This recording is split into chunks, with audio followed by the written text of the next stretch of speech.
The first time, people claimed he was ducking him, and boxing fans debated it for months as if it were a courtroom case, because the story was simply too perfect to ignore. The monster seemed unbeatable in Japan, yet this man had been the mandatory challenger for nearly 2 years. Time they paid for an exception to duck MJ. And the pressure kept building until it stopped being a question of skill and became a matter of pride. The second time, it was no longer even a debate. It was put in writing. The fight had to happen. That was when Murajan Akhmadaliyev, MJ, began moving like a man who believed destiny owed him something. Because when you spend that long telling the world a champion is avoiding you, you do not just want the belt. You want the moment. You want the proof. You want to stand over him and make every headline feel real. So MJ launched a campaign. He pushed the narrative, his team pushed it too, and the media ran with it while even promoters began amplifying the story. Gutted, devastated, disappointing for boxing, disappointing for Japan. Being honest with you, it's just a horrific mismatch. It's hard to say Inoue's ducking Akhmadaliyev, but he actually is. I'm telling you now, Inoue will not fight Akhmadaliyev at any point. I bet you he doesn't fight in September or December Akhmadaliyev, even though he's been ordered to do it. And I bet he vacates the belt as well. 4 fight fans in Japan, 4 fight fans around the world. The only fight that is competitive at 122 is Akhmadaliyev. Because the ducking narrative sells. It turns a fight into drama, a boxer into a villain, and the challenger into a hero before a single punch is thrown. But Naoya Inoue does not fight the story people write for him. He fights the man standing in front of him, September 14, 2025, IG Arena in Japan. The night boxing fans had been waiting for finally arrived. The tension was not just about the titles. It was about what happens when a man spends 2 years convincing himself the champion is afraid of him, and then has to step into the ring to discover whether that belief is real, or just something he repeated until it started to sound like the truth. Next, September, MJ.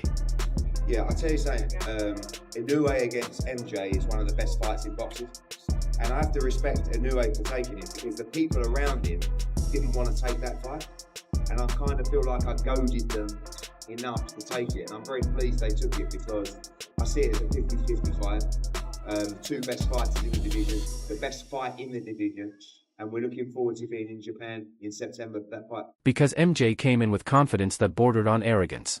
The face-offs were intense, and his body language showed that he expected control, expected power, and expected the fight to bend to him. On paper, it was easy to understand why people believed it. He was bigger, more physical, and a pressure fighter. The boxing world had also seen Naoya Inoue touch the canvas in recent fights, seen him get dropped, and witnessed the rare moments when the monster looked human. And sometimes that is all a dangerous challenger needs, a single crack in the image to convince himself he can break the entire thing. So the narrative became simple. MJ hits harder. MJ is built for this weight. MJ is the one man who could finally make Inoue pay for starting slow, for being conservative early, and for giving opponents that tiny window to breathe. So the narrative became simple. MJ hits harder. MJ is built for this weight. MJ is the one guy who can finally make Inoue pay for starting slow, for being conservative early, for giving opponents that tiny window to breathe. I could see him landing that punch with Inoue. His favorite punch is his left uppercut to the body. And he is accurate with it, and he knows when to throw it. That's why he lands it. He throws it off a trap. You take a little step back, get you to come in, make you miss, and hit you with the uppercut to the body. MJ does have his shortcomings. When he's going in and out, I notice sometimes it goes straight back a little bit too much, and Inoue is really good at making you pay a price for that. If he sees you go back too far on that line, he's going with you. And he's going to make you pay, because you're still on that line. You're not off that line. You're still in his pocket, in his sights. I can't see, unless he hurts him, how he could be busy enough at the end of the day to accumulate enough rounds, enough points to beat Inoue, who will be busier. But I think he could be in a fight. And that is exactly why the opening rounds mattered so much. Early on, you could feel MJ hunting for the moment, the shot that could change everything. He was trying to land just once, to prove the entire story true in a single instant. This upcoming fight will be very telling in the career of Inoue, because he basically fought guys of Akhmadaliyev's level, maybe a little below it, and stop them in his rise up the ranks in 1, 2, 3 rounds. You know, you stop him quickly. I don't expect that version of Inoue to show up. Inoue is, I think, slowing down. He takes risks to the point of fault, you know, to the point where it's not unheard of that he could get hit with a shot. But MJ, to me, he's a fantastic fighter, but even in his last fight, even in the topless fight, he has a way of making fights too competitive. And that's something that I was hoping that I would see him kind of step on the gas and outclass this guy going into it. I'm excited the closer the fight gets. But what history has told me about MJ is, even in his biggest win so far, which to me is Daniel Roman, he's struggled in that fight. Interview 6. Even in his biggest win so far, against Daniel Roman, MJ struggled in that fight. But the problem here was that Naoya Inoue was not just defending, he was reading. And there is a difference between a fighter who survives the early rounds and a fighter who uses those rounds to collect information. Inoue's feet were sharp, his timing was precise, and his reactions were instant. Every time MJ tried to build momentum, Inoue answered in a way that quietly made him question himself.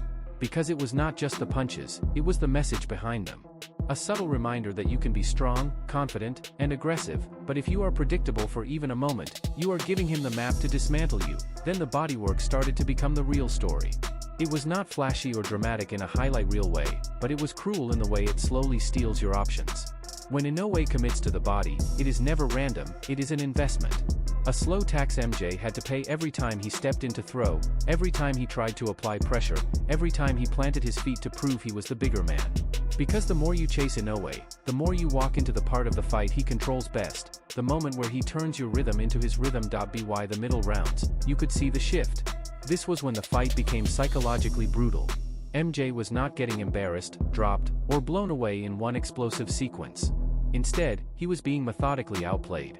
And that kind of domination can break a fighter mentally because it forces you to accept something you do not want to admit, that you were never really in control. It got even worse because MJ still had moments. He landed a few shots, pushed forward, and tried to force exchanges. But even when he connected, Inoue always had the last word.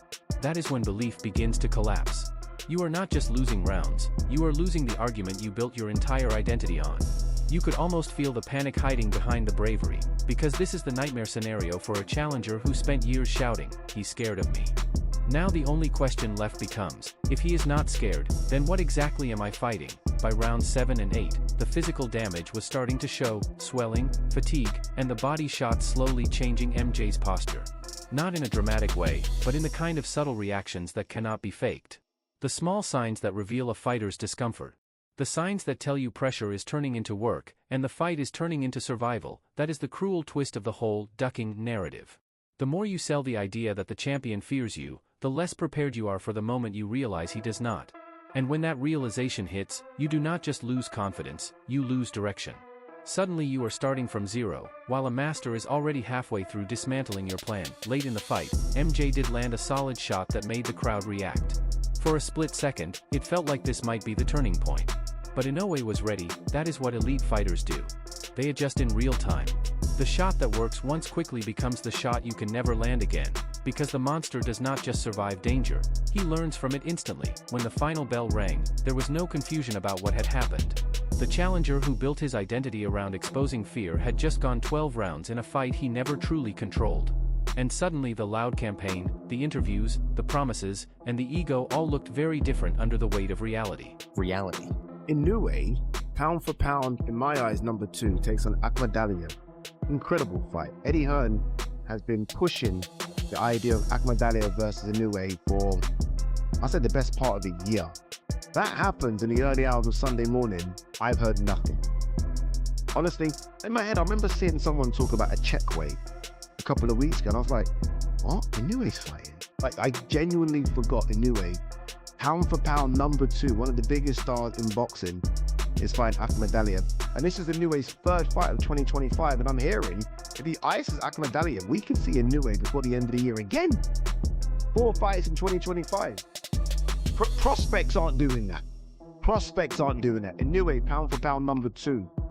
One of the greatest fighters of this generation is about to have his 3rd fight in a year. and it's against a legit guy that could cause him big problems. And that is what makes this win so important for Naoya Inoue's legacy.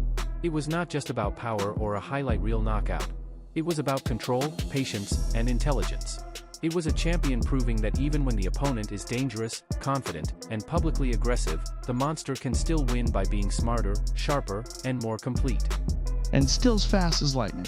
Yeah, look, the power that he possesses, but it's not a thumping power, it's that explosive speed, that explosive power, the footwork he gets in position, and all of a sudden he's landed 3, 4, 5 shots and then he's angled off. A lot like I did in my fight against Lopez. Naoya have very fast. Yeah, it's a compensation here, like. It's a very strong guy. Brings out a big crowd, doesn't he? He's an absolute superstar in world boxing, and this was another exquisite performance. And he is still as fast as lightning.